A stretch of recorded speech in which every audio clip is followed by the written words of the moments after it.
बात करेंगे थोड़ा सा कंप्यूटर ऑब्जेक्टिव टाइप क्वेश्चन की। कंप्यूटर ऑब्जेक्टिव टाइप के क्वेश्चन। कंप्यूटर ऑब्जेक्टिव टाइप के क्वेश्चन। पहला क्वेश्चन अपना निकल के आता है, कंप्यूटर के जनक कौन थे? चार्ल्स बेबेज थे। क्वेश्चन है पहला, आधुनिक डिजिटल कंप्यूटर के जनक कौन थे? Charles Babbage. यूआरएल का मतलब uniform resource locator. Third question, mini computer का उदय हुआ कब हुआ था? तृतीय पीढ़ी में, मीन्स थर्ड जनरेशन में। कीबोर्ड की कुल कुंजियों के नाम हैं। पहला है, कुंजियाँ कितने होती हैं? 105, 108, 110 अलग अलग कीबोर्ड होते हैं। अलग अलग कंपनियों के अकॉर्डिंग उनमें की होती हैं। तो कीबोर्ड की कुंजियों के नाम है, पहला होता है अल्फ़ान्यूमेरिक की होती है, दूसरा फंक्शन की होती हैं। हमारी की कितने में डिवाइड होती हैं? दो प्रकार। कीबोर्ड में दो लेवल की डिवाइड होती हैं। पहला है अल्फ़ान्यूमेरिक कीबोर्ड में होती हैं, दूसरा फंक्शन की होती हैं।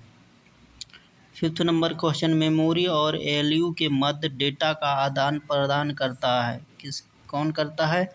CU, control unit. Question number 6 है, वे कंप्यूटर जो एक डेस्क अथवा ब्रीफ केस में रखे जा सकते हैं, क्या होते हैं? Micro computer. सबसे पहला डिजिटल कंप्यूटर था, एबीसी कंप्यूटर था।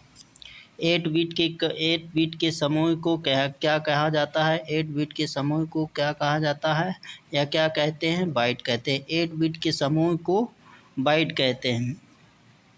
अबेकस का आविष्कार हुआ है चीन में। अबेकस कंप्यूटर का आविष्कार कहाँ पे हुआ? चीन में। ASCII का फुल फॉर्म होता है American standard code for information interchange.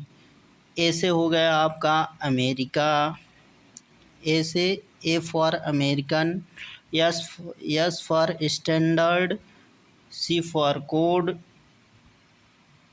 And I for information और आई फॉर इंटरचेंज। परम 1000 डॉट कंप्यूटर है। परम 1000 कंप्यूटर को क्या कहा जाता है? सुपर कंप्यूटर कहता है। फर्स्ट जनरेशन कंप्यूटर करेक्टराइज होते हैं, किस लेवल के करेक्टराइज होते हैं? वैक्यूम ट्यूब और मैग्नेटिक ट्यूब। जो फर्स्ट जनरेशन के कंप्यूटर के जो करेक्टराइज होते हैं, करेक्टरिस्टिक होते हैं, किस लेवल में काम करते हैं? वैक्यूम ट्यूब और मैग्नेटिक ड्रम के आधार पे काम करते हैं। फिर नेक्स्ट है, सीपीयू का सेक्शन जो प्रोग्राम इंस्ट्रक्शन को सेलेक्ट, इंटरप्रेट व एग्जीक्यूट में देखता है, उसे क्या कहते हैं? कंट्रोल कहता है।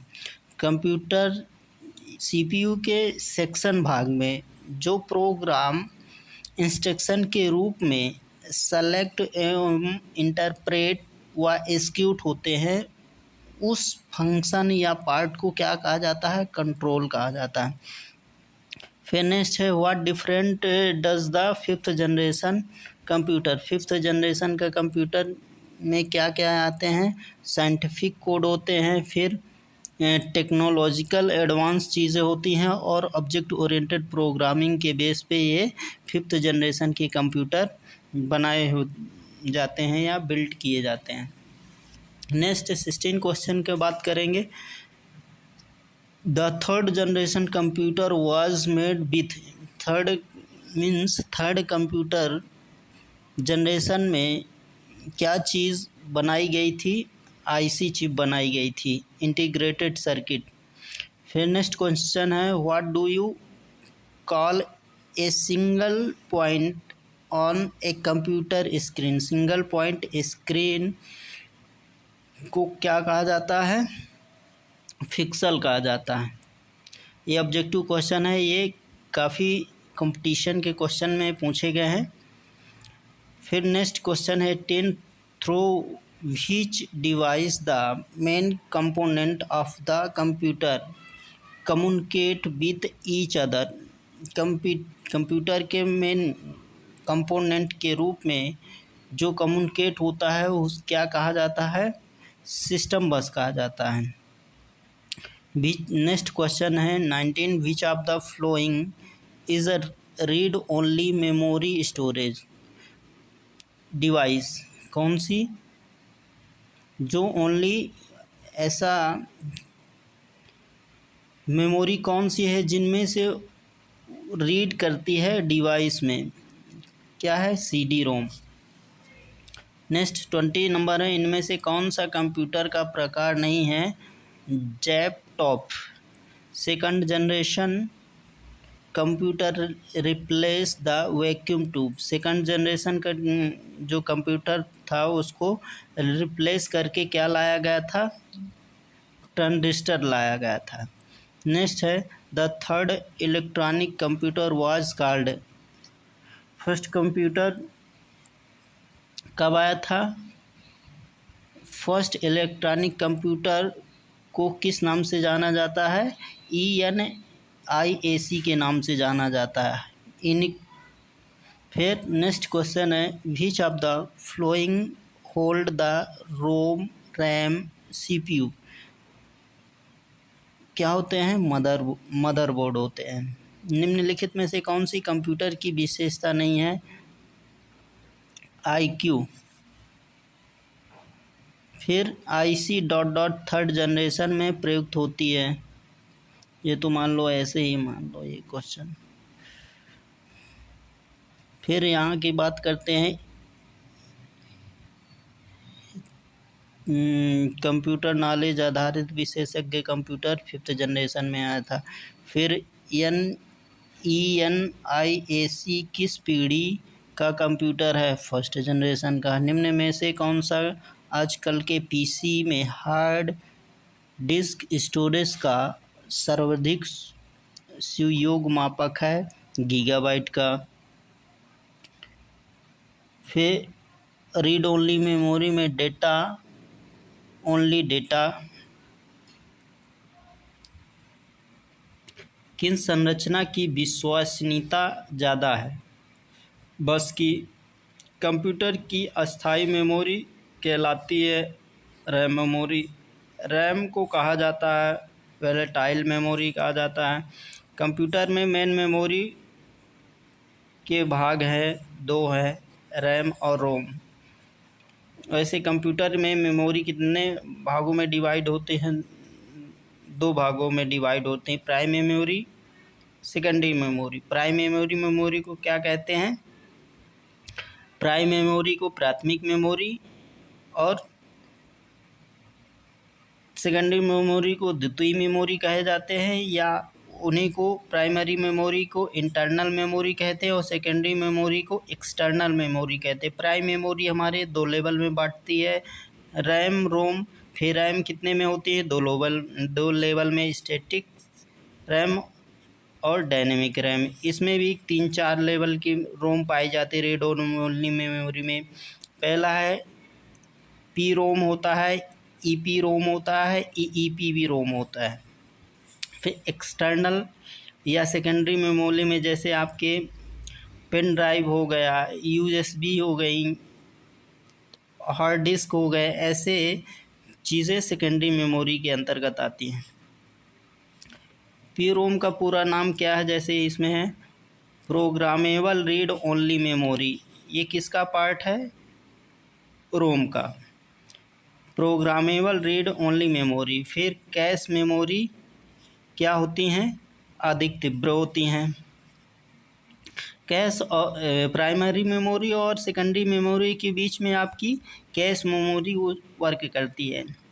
फिर कंप्यूटर किस रूप में डेटा को स्टोर करता है, मेन क्वेश्चन ये है। कभी कभार कंप्यूटर के क्वेश्चन ये जो है तो कंपटीशन में पूछ लेता है कि कंप्यूटर किस रूप में डेटा स्टोर करता है, 0-1 के फॉर्म में, 0 या 1 के फॉर्म में।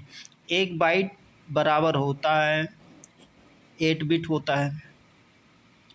द्वितीय संग्रह माध्य है, द्वितीय मतलब सेकंड स्टोरेज का मध्य है, क्या है, नॉन वोलेटाइल मेमोरी होती है इसमें। इनमें से कौन सी मेमोरी को रिफ्रेश होने की आवश्यकता नहीं होती है? डी रैम की, जैसे बता दिया, डी रैम मतलब डायनेमिक रैंडम एक्सेस मेमोरी। आज के पीसी की रैम मेमोरी होती है, क्या होती है, 32 MB और 64 MB मेगाबाइट। फिर नेक्स्ट क्वेश्चन है, which of the following is used as a secondary memory of the computer, जैसे मैग्नेटिक स्टोरेज डिवाइस। फिर ये क्या है, ALU of computer normally contain a number high speed storage element called, कौन सी memory होती है, हार्ड डिस्क लेवल की होते हैं। फिर storage instruction and data digital component consistence, digital component जो इंस्ट्रक्शन में स्टोर होते हैं डेटा को, कंसिस्ट किस पे होते हैं, बीट पे होते हैं। फिर विच of the following is the fastest CPU, फिर निम्नलिखित में से कौन सा इनपुट डिवाइस नहीं है, प्लॉटर। निम्न में से कौन गणितीय गणनाएं करता है, संगणनाएं करता है, ALU करता है। ALU अर्थमेटिक लॉजिक यूनिट होता है, मैथमेटिकल या अंकगणितीय के लिए यूज़ होता है, CPU का फंक्शन होता है। फिर निम्न में से कौन सा एक प्रिंटर नहीं है, डेसी टेबल। फिर हार्ड डिस्क में नहीं पाए जाते हैं, जम्पर नहीं पाए जाते। मैग्नेटिक टेप किस तरह के कार्य करते हैं, सेकेंडरी स्टोरेज मीडिया में। फिर CD रोम कौन सी मेमोरी है, सेमीकंडक्टर मेमोरी रजिस्टर और मैग्नेटिक मेमोरी। फिर memories which can be read only are called, ये मेमोरी सिर्फ किसके लिए यूज़ की जाती है, रीड करने के लिए। ऐसी कौन सी मेमोरी है जो रीड करने के लिए यूज़ की जाती है, क्या है, रोम मेमोरी।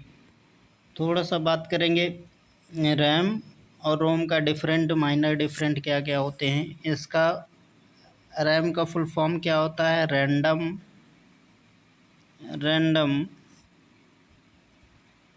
एक्सेस